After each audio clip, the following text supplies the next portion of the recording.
بەجددی ئەو هەڵوێستا ئەبوو چۆنەڵیت ئێمە لای خۆمانەوە هەمووی ئینسانی تاکیشی کورد بەردەوام جەختی لێ بکردایەوە لەو هەڵوێستەوە هەمان لە خێزانەکانمانەوە لە ناو بنەماڵەکانمانەوە لە کۆڵانەکانە لە شارەکان لە هەموو شوێنەکە نیشتەجین ئەکید ئەبوو بە بەردەوامی ئەم بابەتەمان گەرم کردایەتەوە. ئێمە نا هەموو گەلێک لە دنیا مافی خۆیەتی کە خاکەکەی داگیر نەکرێ و نەک ماف بەڵکو فەرزی سەرشانی شێتی ئەگەر خاکەکەی داگیرکرا هەڵوێستیە بێ. ئەم هەڵوێستەکە ئێستا ئەو ڕژێنرێت کاری لەسەرەکرێت بە تاکید ئێمە هەمومان وەکو هەڵوێستە گەڵیان بە خوێن بە گیان بە یەکدەنجی بەڕاستێرکیشی پیرۆزە و ئەبێت کاری سەر بکرێ. و لە هەموو دنیاە یەکگرتن نیشانی سەرکەوتنە. ئێمە هەتا یەک نەگرین نێوماڵمان یەک نەبێت ناتوانین بەرگری لە هیچ داگیرکاریەک بکەین بگرە نەک لە داگیرکاری لە بچووکترین هەڵوێست ناتوانین بەرگری بکەین تەنانەت لە کۆکردنی خۆشمان ناتوانین کە گەبمانێ پرۆژێکی باشمان هەبێ چجای ئەوەی کە گەربمانێ بەرگری لە خاچێ بکەین بە تاکید ئێمە ئەو حیزبەکانی باشوور بیزات یعنی هەڵوێستی یەکدەنجی خەڵک لە چیە تا حیزبەکان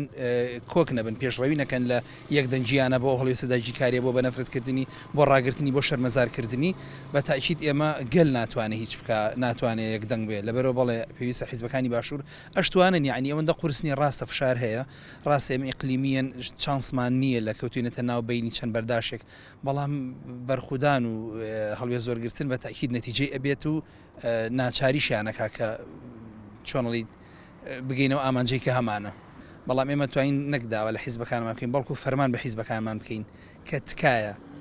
بۆ تەنانەت بۆ ڕاگررتنی جەماوەری خۆتان بۆ ڕاگررتنی باڵانسی هێزی خۆتان لە ناوچەکە بۆ دروستکردنی ڕابردوویەکی جوان بۆ خۆتان تکایە هەڵوێستان هەبێ ئەگەرنا سبێنێ مێژوو شەرمەزارتانەکە. بێگومان نەکرد لایەنە سیاسیەکان سەرۆکایەتی هەرێمی کوردستان سەرۆکایەتی حکوومەتی کوردستان و پەرلەمانی کوردستان ئەبوو بە شێوەیەکی جدیتر و بە شێوەیەکی پێداگرتر ئیدانەی ئەو هێرشانە بکەن کە دەوڵەتی تورکیای فاشست بەم دوایانە هاتووەتە ناو خاکی هەرێمی کوردستانەوە.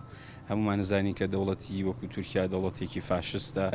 دەوڵەتێکی داگیرکەرە بە مانای وشە و فاشستە بە مانا زۆر قوڵەکەی چونکە دەوڵەتە فاشستەکانە و دەوڵەتانن کە بە بەردەوامی سەرکوتی گەلوونەتەوە و تاکی مرۆڤەکەن و دەوڵەتی تورکیا لە ئەمڕۆی جیهانە بێگومان هیچ دەوڵەتێکی تر هیچ با بڵێن حکومڕانیەکی تر نادۆزیتەوە کە بەقەت دەوڵەتی تورکیا پێشلکاری ئەو خاکانەی کە ئەو دەوڵەتانەی سنووری و دەوڵەتانەی کە لە دەوروبەرین بێگومان نەبێ لایەنە سیاسیەکان و ئەحزابەکان هەمووی بە شێوەیەکی وا ئیدانەی بکەن کە بێگومان وەکو چۆن لە دەوڵەتی عێراقا باڵوێزخانەکەی نادەوە لە هەرێمی کوردستانی شابوو بە هەمان شێوە بێ و بە ئاڵوگۆڕی بازرگانی و ئەوەی کە پێوترێت ناردنی نەوت و ئەو شتانە ئەبوو هەمووی ڕاگیرێ لە پێناو سەروەری خاکی هەرێمی کوردستان هەر هەوڵێک هەر ڕوبەڕووبوونەوەیەکی دەوڵەتی تورکیا دەستخۆشیمان هەیە بێگومان ئێتر هەر پارتولایەنێک بێ گرنگ نییە پارتولایەنەکەیکەیە هەر پارچەیەکی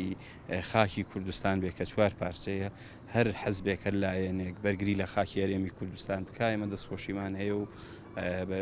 پاڵپشتیشی یەکەینە هیوای سەرکەوتنیشیان بۆ خوازین. هەر پەیامێک بۆ وەدەرنانی داگیرکەر لە هەرێمی کوردستانە بابەتێکی ئەرێنی و بابەتێکی زیندوو ئەستیارە چونکە خۆدا نەزانن دەوڵەتی تورک دەیەوێت لە ڕێگەی داگیرکاریەکانیەوە و لە ڕێگەی هەژمونی خۆیەوە لە کوردستانە ئەو مەسەجە بگەیانێکە چەندین ساڵە لەلایەن عوسمانیەکانەوە دەیەوێت زیندوو بکاتەوە. ئەم هەژمون و داگیرکاری هەرتەنا مەبەستی کورد نییە بەڵکو مەبەستی ئەوەیە نەتەوەکانی تریش بخاتە ژێر ڕکێفی خۆیەوە و ئەم تەرزە لە بیرکردنەوەی ئەوان و خەواڵووی دەسەڵاتی کوردی و خۆشباوەڕی دەسەڵاتی کوردی بە خەونەکانی عوسمانیەوە بێگومان بابەتێکی نەرێنی و بابەتێکی خراپیەوێت لەسەر داهاتی هەرێمی کوردستان هەر بۆیە وا پێویستەکات وە دەرنرێ و لە کورسان جێگەی نەبێتەوە و دەبێت ینی ئیشی بۆ بکرێت بەڕاستی وە دەرنانی دەوڵەتی تورک چونکە هیچ کاتێک دەوڵەتی تورک لە قازانجی هەرێمی کورسانە نەبوو بگرە زیانیشیە بووە. حیزبەکانی باشووری کوردستان پێویستە ئەجێندایان هەیە، پێویستە بەرنامەیان هەیە، پێویستە بەڕاستی کاتی ئەوە هاتووە کە خۆیان یەکلاییکەنەوە یا لەگەڵ تورکا بن یا دژی تورک بن، چونکە هیچ مەجالێک نەماوەتەوە بەوەی کە تۆ لەگەڵ تورکیابی. حیزبەکان یاری بە چارەنووسی خۆیان نەکەن، ڕێکەوتنی 50 ساڵە هەڵوەشێنەوە، کۆمەڵێش ئالێ دەیە بیگرنە بەر مەسەڵەن فرۆشتنی نەوت ئابووری هەرێمی کوردستان نەبەستنەوە تەنیا بە تورکیا بەکارنهێنانی ئەو کارتانەوە لەلایەن هێزێکەوە بۆ خۆی ئەوە نەنگیە بەرامبەر بە دەسەڵاتی هەرێمی کوردستان.